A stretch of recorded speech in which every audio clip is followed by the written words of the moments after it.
سلام دوستان عزیزم، به چنل من خیلی خوش اومدین. من مسیح هستم. امیدوارم هر کجای دنیا که هستین حالتون خیلی خوب باشه.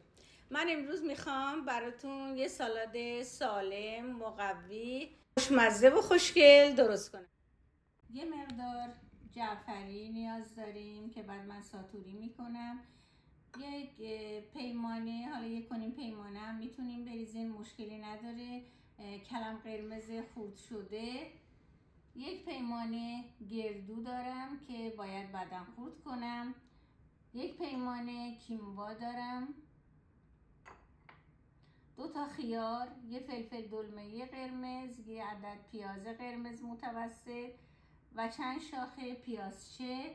و اما برای سس این سالاد 2 قاشق غذاخوری رب انار هست، 1 قاشق غذاخوری رب ساده، 2 قاشق غذاخوری شیره، نصف آب لیمو ترش، 4 تا 5 قاشق روغن زیتون بیبو و نمک و پاپریکا. ببینید ظرف رو پر آب کردم. به مدت 20 دقیقه تا نیم ساعت میذارم تا بمونه. 2 تا خیار داریم که من خیارا رو سرش رو یه مقدار میزنم. ته خیارا رو میزنیم. بعد این خیارا رو میخوایم که تیکه های کوچیک بکنیم.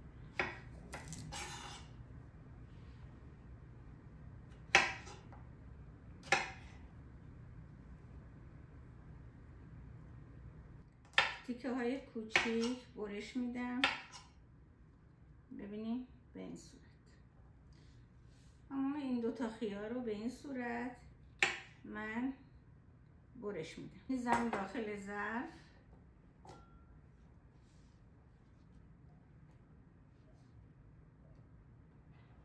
و فلفل دلمه‌ای رو از وسط نصف میکنم.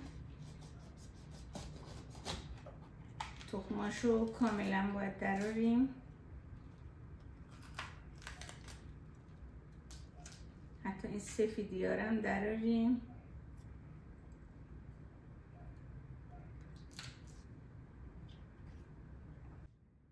فلفل دلمه‌ای رو هم مثل خیار تیکه های کوچیک میکنم. اول برش میدم و به تیکه های مربع های کوچولو کوچولو در میارم. اینطوری اونا رو میریزم تو ظرف. یه دونه پیاز داشتم متوسط، از وسط نصف میکنم. شیارای باریک باریک ایجاد میکنم و میبریم.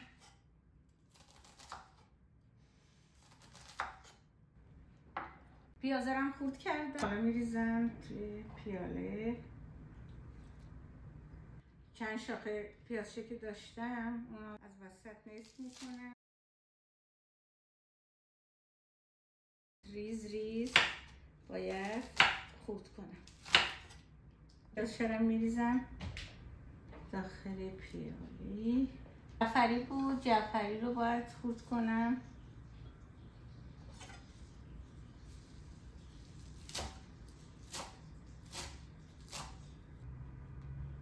جعفری رو برمی‌دارم.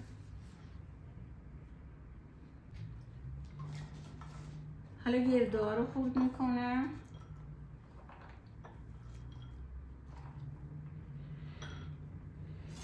یه مقدار گردو که داشتیم رو خورد میکنم.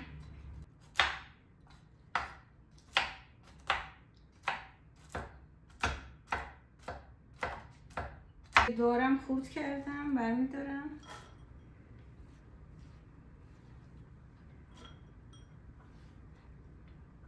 بعد از نیم ساعت این آبش رو میبرم خالی میکنم. کیموا رو اول میریزم.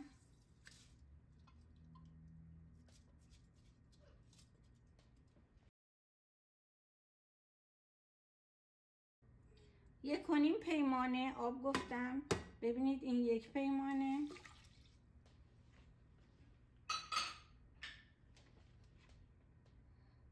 اینم نصف پیمانه پر آب میریزم. حرارت اول باید حرارت رو زیاد بذارم تا آب به جوش بیاد. در قابلمه رو میذارم، حرارت رو کاملا کم میکنم. اجازه بدین که کیمواها با حرارت کم کاملا پخته بشن. تا کیموا آماده میشه من میخوام که سس رو درست کنم. روغن زیتون میریزم داخل ظرفی. شیره رو اضافه میکنم.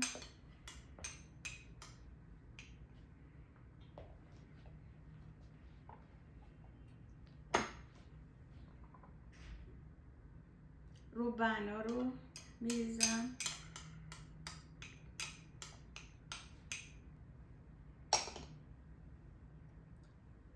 روب داشتم، روب رو اضافه میکنم. ادویه بود، نمک و پاپریکا.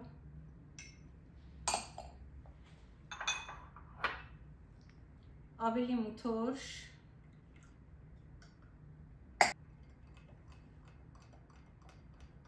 کاملا باید صاف و یک دست بشه.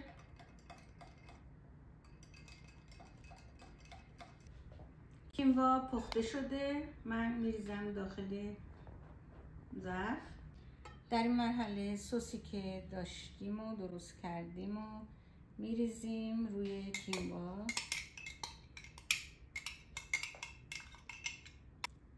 کاملا سس رو با کیموا مخلوط میکنم.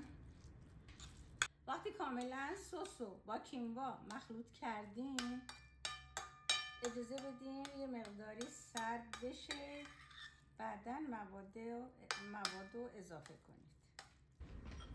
یه مقدار گردویی که داشتیم رو سرخ میکنم. یه تفته کوچیک که از حالت خامی در بیاد.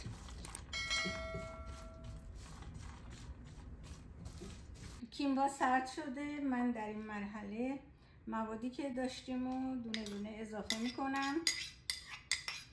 پیاز بود، فلفل دلمه‌ای بود، خیار بود،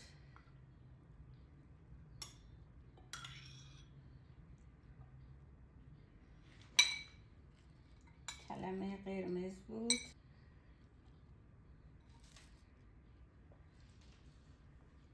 پیازچه بود،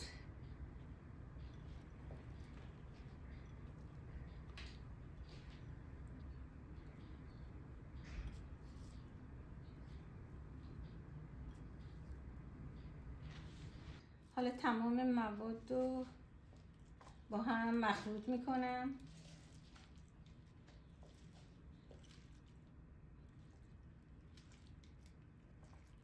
با انبر یا 2 تا قاشق میتونیم که قشنگ به هم بزنیم.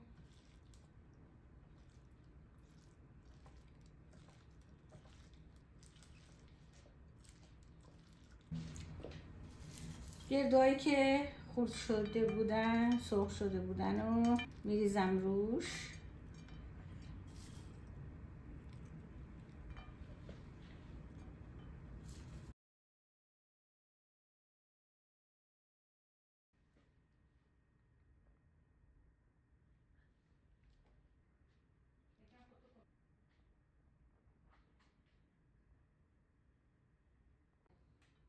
من یه تیستی بزنم.